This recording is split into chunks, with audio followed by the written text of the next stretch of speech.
Good evening, Rabbi. Erev Tov. We have Chanuka coming up, as we said already, about 10 days, a little bit more. So I want to tell you a little bit about the halachot of Chanuka. Number one, right, the first thing is that what kind of oil should a person use for candles? What is the best candle to use? Chazal say the best candle to use, even though all the candles are good, they're all kosher, everything is kosher. You can use anything you want. But the best one is used to shemen zait. Shemen zait, olive oil. What's the reason why? Because the nes was done with shemen zait in the Bet HaMikdash. This was a nes. That's one thing. Number two, also, they say the Chazal that shemen zait, it burns brighter than all the other oils. It's the brightest one, so it gives you a nice bright light. So the truth is that today also we have other things. We have paraffin, we have all kinds of things. They're also bright. But the truth is that anyway, shemen zait is the most bright that there is. Nothing brighter than that, really. It's really a nice light. That's another thing. Also, the Chazal say that a person who's makpid to use shemen zait, olive oil, for this mitzvah, or also for Shabbat candles as well. Shabbat candles also. So the best mitzvah is to do with the shemen zait. They say that we'll have the bizochet have sons who are tamidei chachamim. They're bright and they're giving the or of Torah, the light of Torah.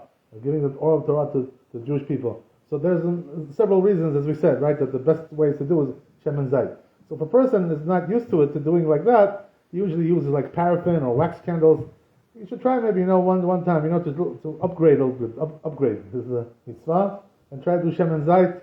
They have, if you go to the store, they have all kinds of kits. They have, here we have a kit over here, right, ready-made. You just open it, you just use it. There's also ones you have to put them together. All kinds of kits, Some are cheaper, some are more expensive. Whatever you want to do. Anyway, it's a good mitzvah to do shemen zait, if you can. Also, number two, right, the question is, what's the best time to do the Chanukiah? So the best time, say the Chazal, is Sita Kochavim. Even though there's a machloket about this, according to the Gal Mevina, he says the best time to do is Shkiyah. So what's the difference? Shkiyah is when the sun goes down. In this time of year, the sun goes down 4:30. Right? So according to Gal Mevina, you're supposed to light at that time. There are some Ashkenazim who do like that. Some Ashkenazim, they light at Shkiyah. So what they do is, the whole mitzvah changes because of this. We'll explain to you how that is, but we don't do like that. The minhag by us, it says in Shulchan Aruch that the proper time to do is Sita Kochavim. So what is Sita Kochavim? According to the Geonim, this is like 15 minutes after Shkiyah, 15, 20 minutes after Shkiyah. So the best time to do is about 4:50, 4:45, 4:50. This is the best time to do, because it's already Sita Kochavim. That's why, the Sfardim, if you go to Eretz Israel, by the way, everywhere, also here, I see in many places also. What they do is, they don't do Divrei Torah between Mincha and Arvit on Chanukah. No Divrei Torah. Why? Why no Divrei Torah? Why? We love Divrei Torah, Baruch Hashem, it's very important. But, we have to do with the mitzvah of lighting the Chanukiah. So therefore, what we want to do is, do Mincha right away, and then do Arvit at Shkiyah, right away Arvit, and then go home and light on time, the proper time. This is the thing, So that's why we don't do Divrei Torah in most of the communities. In Eretz Israel, I know that's the way it is. It's always like that the Sfardim do it this way. So therefore, we do Arvit, and by the time you finish Arvit, it can be like 4:40, 4:45. You go home, right? 5 minutes, 4:50. You light the candles. Perfect, perfecto. Very good. Yeah, this is the best way to do it. Yeah. So, what's the reason why the sages made it that you should do it at that time? What's the reason why? Because it's the time of the regel. They say, the regel. What is regel? That means that people are outside coming home from work at that time. In those days, that's the way it was. The times of the Talmud, right? That people used to come home before it got dark, because they didn't have lights in the streets and like those days, all kinds of things like this. They also didn't have lights at home. All they had was a couple of candles, here and there. Nothing really major. So it was very dark, so people had to come home. That's the way it was. They didn't want to work during the night. So they were coming home about 4:30, 4:40, 4:45, 5 o'clock, 5:15. Everybody was already coming home because they were getting dark. So this is the reason why this is the best time. Why? Because of Pirsum Nisa. What does that mean? That people are walking in the street, a lot of people at that time, so therefore people see, the nest, they see the candles, they remember the nest, and this is the whole idea, the mitzvah, to publicize the miracle. Understand? So this is the reason why the best time to do is at that time. So this lasts, the Chazal say, for 1/2 hour, the regel. Right? That's how long it used to go. So what does that mean? If you light the candles at 4:45, they should be lit at least until 5:15, 1/2 hour. That's what you need. You have to have enough oil in there, whatever, or your candle has to be big enough should last at least for a half hour, right? That's the minimum. After that, it's not a mitzvah anymore. You can keep it going, if you want. Keep it going, no problem. But the mitzvah is already finished. In half hour, mitzvah finished. That's it. So if you want to put it out, let's say you have to go somewhere, you want to go out for dinner somewhere, in a restaurant, you can put it out, Don't leave it lit, unattended in your house and go, leave it like that in the house. It's dangerous, sakana, A lot of fires have occurred because of this, People, you should, not everybody, as a rule, you should know, don't ever leave candles in the house without anybody watching it, and just leave like that because it's dangerous. Sakana, So the best thing to do is if you want to go out, have it lit for a half hour, and then afterwards go out and put it out, before you go out, and put it out, and this way everything will be safe, Baruch Hashem. After a half hour, there's no more mitzvah, so you're finished the mitzvah, Baruch Hashem. What about if you're at work at this time still? Right, that's a very good question. I wanted to talk about that. You got me into the good place, right? That's a good place. So here's the thing, right? That the people who are working, as we said, right, today it's not like that. People are working until 7, 8 o'clock, a lot of people. And some people are even working later, 10, 11, Some people are really doing a hard job, working 12 hours a day, 14 hours a day, God knows what. Right? So depending on the situation you have, so what do? If you can't come home at that time, at 5 o'clock, 4:45, you can't come home. You have to be at work. You're in Manhattan, whatever is right, or whatever you are. You may be in New Jersey or Long Island or whatever, right? I mean, wherever you may be. So what do? Basically, we have two choices in this case. One choice is that your wife can light for you, at home. Your wife can do it. You can call her on the phone, right, and hear the bracha, say amen on the telephone, say amen to the bracha, and she will light for you. This is one way to do it, But some people, they like to have a family together, to do it together with the family, So if that's the case, it's okay, You can wait until you come home, and whatever it is, 7 o'clock, 8 o'clock, and you can light at that time as well. Why? What's the reason why? Even though the Rambam says, by the way, that if you light after a half hour, as we said, after 5:15, 5:20, lo yatzai dechova. Rambam says he didn't fulfill his obligation already. Too late, because he missed the regel, But do we go like the Rambam? The answer is no. We don't pass like the Rambam. Maran says Shulchan Aruch that we don't go like the Rambam. So therefore, right, if a person needs to be out because of his job or whatever it is, because of business, or maybe he's teaching also, maybe he's teaching classes, Shurei Torah, whatever it is, right? It doesn't make any difference. Whatever he's doing, he can stay out as long as he has to, and when he comes home, together, the family will light together, that's fine, you can do it this way. Why? Because today, the truth is, we don't have regel. What does that mean, regel? That as we said, but people are coming home. People are not coming home at 5 o'clock from work, they're still at the job, you know what I mean? So, we don't really have today regel, so it's not so important. This is what a lot of poskim say. This is also the way the Maran Paskin, the Rabbi he Paskin like this. He said that if a person has to come a little bit later, no problem, 7 o'clock, 8 o'clock, some people come 10, 11, right? It's good, that you can light. Whenever you come home, you can light. That's no problem. Unless your wife already lit for you, so then you already don't need to light anymore, right? That's fine, you're good. And that's the way it is, So, make a agreement with your family, what they want to do, how you want to do it, and, work it out, right? The best way, yeah. Will electric menorah will be constructed at the same time if you do the same time? Yeah, good question. Electric menorah, right? So the question, there's a question about electric menorah. Do you fulfill your obligation with electric menorah? Most poskim say you don't fulfill your obligation with electric menorah. What's the reason why?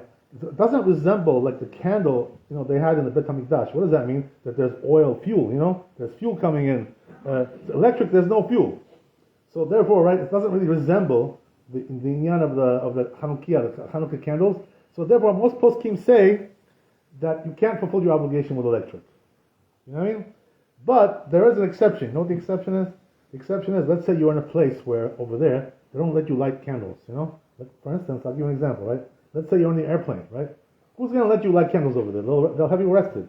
They'll come and arrest you. When you get off the plane, the police will come and lock you up. That's the way it is. You don't want to do that on the airplane. Also, there are some hotels. Yeah, I'm sorry. Yeah. On the ship also, same thing. Yeah, same thing. Ships, hotels. There are some hotels also that don't allow it. They won't allow you to do it in the room. They have fire detectors over there. So in a situation like that, where a person is not able to do with a candle, there's no other way to do it. So some poskim say, like Rabbi Eliyashi, who was one of the big poskim of this generation, he said that a person can do, with electric if he has no other choice. You know what I mean? But you're probably asking about something else, right? You're asking about they have them together. Let's say I'm in a separate place. I'm at work. I have electric. So electric is just, for show, to show people, nice display, It's not really for the mitzvah so much.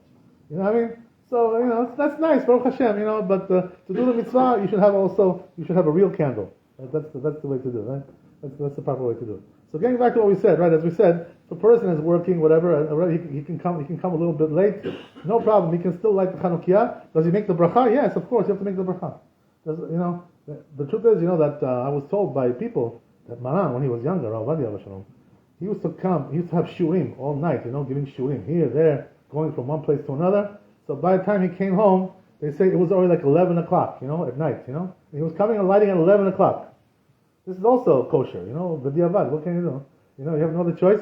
11 o'clock also is kosher, What's the last time a person can light? Amud HaShachar, right? Until the morning. Until today it's about 6 o'clock, something like that, right? Amud HaShachar. Until 6 o'clock in the morning, he can still light. Can you imagine?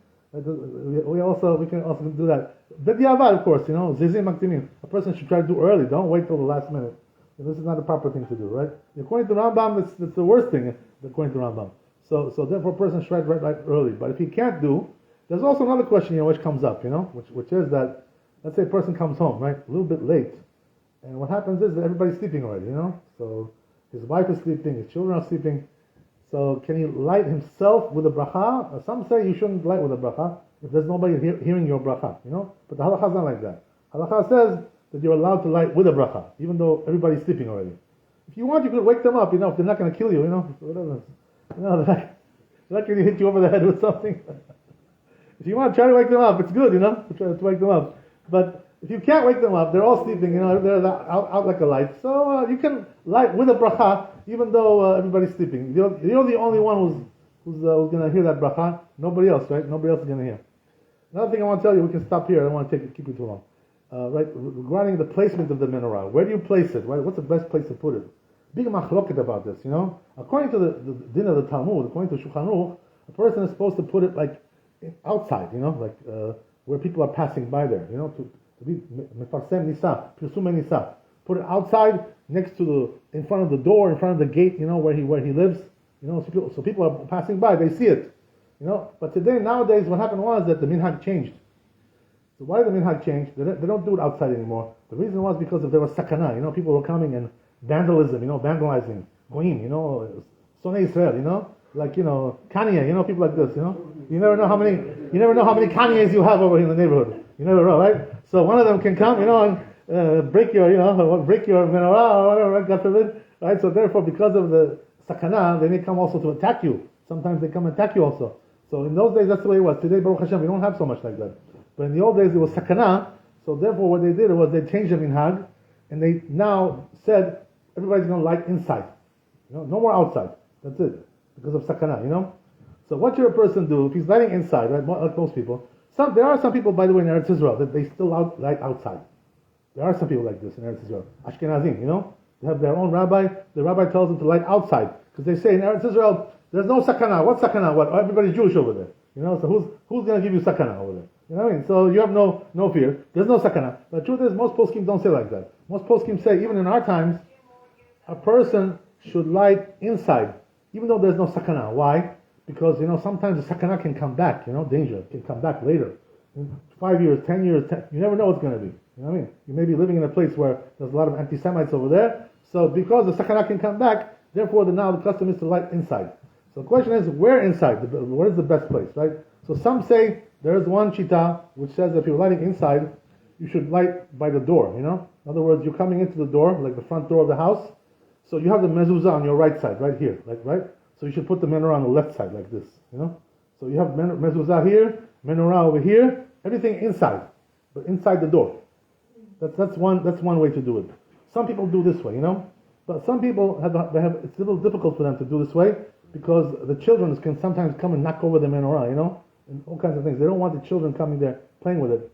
So if it's hard for you to do it this way, there's also another way, which is do it on the window.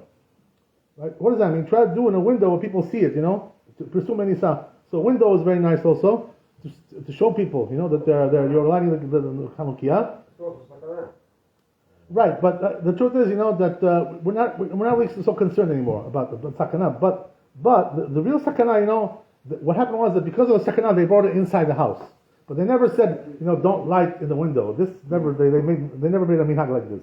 You know what I mean? So therefore, I guess it's different, when it's inside, outside, it's not the same thing, whatever, You know what it is? When you put it outside, the goyim, they see it and they go crazy sometimes, Makes them crazy. This is the thing, That's why inside is much better than outside. Whatever. Anyway, right? But lighting in the window, it can be also very good as long as people are going there, passing by, or people are living there. There's a building across it from you, whatever. There's too many signs to publicize the miracle. So windows also good. Marana Shalom Ravadia. I remember, I was his neighbor in Yerushalayim in Harnof. I used to see he used to put it in the window. He was living on the second floor, of the building, apartment building, and he put it right on the window, right in front of the street, Hakablan, right to Hakablan Street. That's the way he did it, So that's the way he even though he writes in his book Chazon Avadia that a person should put it by the door, like we said, right? But he himself didn't put it by the door. He put it by the window. On the window he put it. Everybody could see that. That's another thing. There are also some who have a custom, different custom. You know where they put it? On the dining room table, Table. Shulchan. So some people have a custom, even though nobody from the outside sees that, but they say, it's not for the outside. Today it's for the inside. It's for the household. So therefore, a lot of people have a custom to do on the table. Dining room table. This way the whole family can see, for the family, for the sake of the family. So whatever you want to do, right? Whatever you want to do, that's good, By the door, or by the window, or on the shulchan, right? Either one, they're all good, Baruch Hashem, right? HaKadosh Baruch Hu should give us a happy and healthy holiday. Amen, amen. Chazak Baruch. Baruch.